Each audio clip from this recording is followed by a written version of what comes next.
Informasi pertama datang dari pesan viral berantai mengenai penyekatan yang ada di Jember. Sebuah pesan berantai tentang beberapa titik lokasi penyekatan pemudik dalam 2 hari ini viral, tersebar melalui pesan berantai dan media sosial. Belum diketahui pasti dari mana awalnya pesan tersebut berasal. Untuk mengetahui pasti kebenaran informasi ini, saya mencoba menghubungi Kasat Lantas Polres Jember, AKP Jimmy Manurung.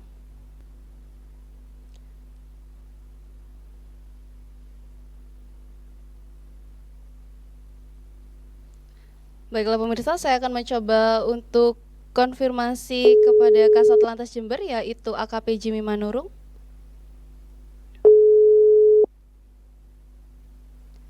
Halo. Halo, selamat pagi. Assalamualaikum. Selamat pagi, Komandan. Ya. Mohon izin waktunya sebentar dan Boleh.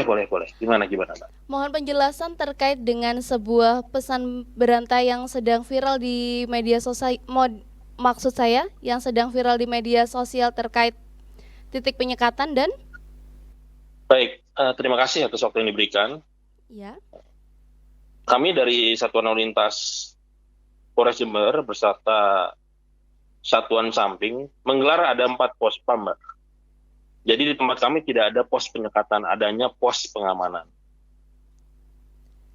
Berarti Jadi untuk pos, ya gimana? ya. Boleh dilanjutkan dulu dan Baik, untuk pos PAM kita ada 4. Yang pertama adalah di pos PAM Roksi, yang kedua pos PAM Alun-Alun, yang ketiga pos PAM Wisata Puger, yang keempat pos PAM Wisata Watuwulo. Jadi untuk wilayah Jember kami tidak melakukan penyekatan karena Jember itu masuk dalam satu rayon.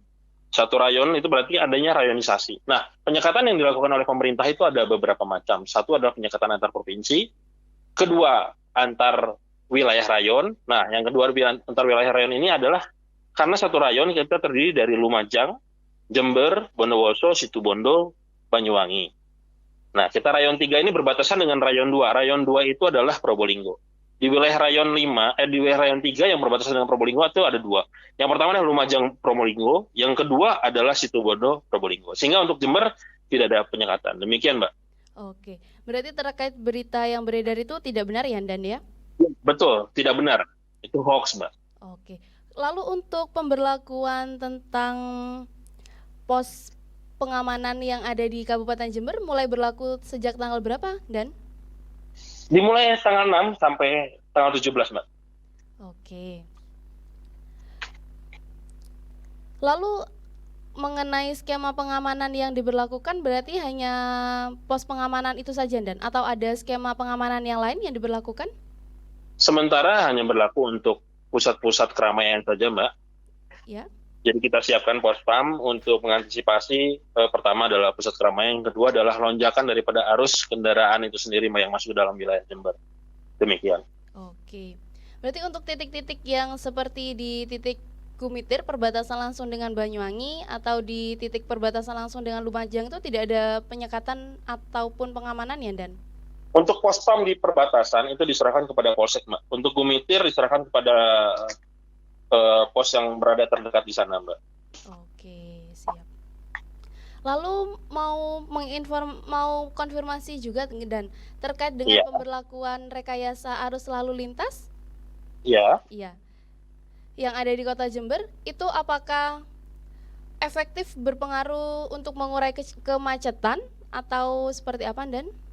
Baik, Mbak. Sebelum kita lakukan rekayasa, kita sudah menghitung jumlah volume kendaraan yang masuk ke dalam wilayah Jember. Terutama untuk di wilayah arteri ya, yang paling kita atensi adalah sekitar jalan arteri yang wilayahnya adalah di perkotaan. Sehingga kami sudah melakukan beberapa rekayasa, terutama untuk memecah kondisi jalan yang ada di arteri, yaitu melalui di sepanjang jalur Ahmad Yani, Mbak. Iya. Ahmad Yani kita arahkan ke Gatot Subroto, di Penogoro, lalu kembali lagi kepada arteri. Sehingga yang seharusnya di jalan arteri situ terjadi penumpukan bisa kita pecah. Nah, sampai saat ini sudah kami hitung juga bersama Dishub, bahwasanya sudah terjadi adanya penurunan jumlah volume kendaraan. Sehingga bahwasanya untuk di wilayah arteri sudah bisa kita pecah kemacetan yang ada di situ. Namun ada beberapa hal yang harus kita perhatikan, bahwasanya kondisi parkir yang di sekitar sepanjang jalan arteri itu sudah kita benahi. Ya. Mulai hari Senin kemarin, posisi parkirnya yang tadinya agak lurus kita buat lebih agak miring sebesar 30 derajat. Sehingga untuk jalan yang kita lewati nanti agak lebih sedikit senggang. Dan itu sudah kita koordinasikan dengan Dishub. Demikian, Mbak. Oke. Seperti yang terlihat di daerah di depan jembatan Jompondan, kan kebetulan sedang ada perbaikan jalan di sana. Apakah itu juga berpengaruh terhadap kenaikan jumlah volume kendaraan atau seperti apa? Kalau untuk jumlah kendaraan pasti kita kenaikan sudah pasti yang menjelang liburan sampai Lebaran nanti. Iya. Bahwasanya tapi memang jembatan Jompo itu masuk ke dalam kategori bottleneck. Dalam artian yang tadinya terdiri dari 3 lajur kembali lagi menjadi 2 lajur dan kembali lagi menjadi 1 lajur, itu ada bottleneck. Pada hari ini kita sudah kita koordinasikan bahwasanya akan kita lakukan pengaspalan ya. Selama 3 hari kita akan melakukan pengaspalan sebelum kita buka secara total, Mbak. Sehingga aspal yang ada di sebelah kanan jalan yang dekat jembatan Jompo sehingga sampai ke jalan yang di sebelahnya jembatan Jompo itu aspalnya bisa rata. Jadi tidak ada ketimpangan aspal antara kiri dan kanan. Kalau memang itu sudah bisa serata sehingga akan kami segera buka supaya bisa dilewati oleh kendaraan yang lain. Demikian, Pak. Oke. Kira-kira untuk waktu pengerjaannya membutuhkan waktu berapa lama, Dan? 3 hari, Mbak. 3 hari. Sekitar 3 hari ya. Dari pihak penyelenggara menyatakan bahwasanya siap untuk 3 hari dilakukan pengaspalan sampai beres. Demikian, Mbak. Oke. Jadi sebelum Lebaran sudah bisa dipastikan bahwasanya jembatan tersebut sudah bisa dibuka. Oke, siap.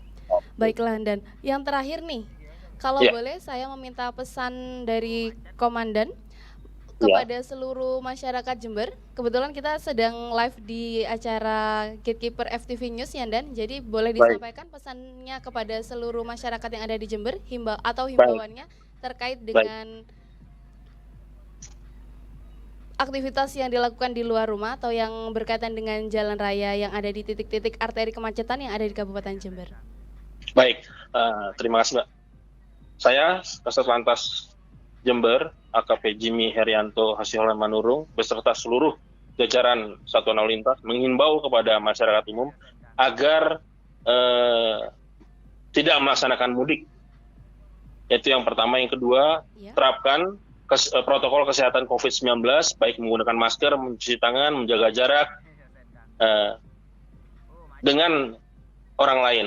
Yang ketiga, pastikan bahwasanya kita menyayangi keluarga dengan tetap menerapkan prokes 19. Demikian, Mbak. Oke, siap. Terima kasih atas waktu dan kesempatannya, Komandan. Selamat melanjutkan aktivitasnya kembali. Baik, terima kasih, Mbak. Assalamualaikum warahmatullahi wabarakatuh. Waalaikumsalam warahmatullahi wabarakatuh.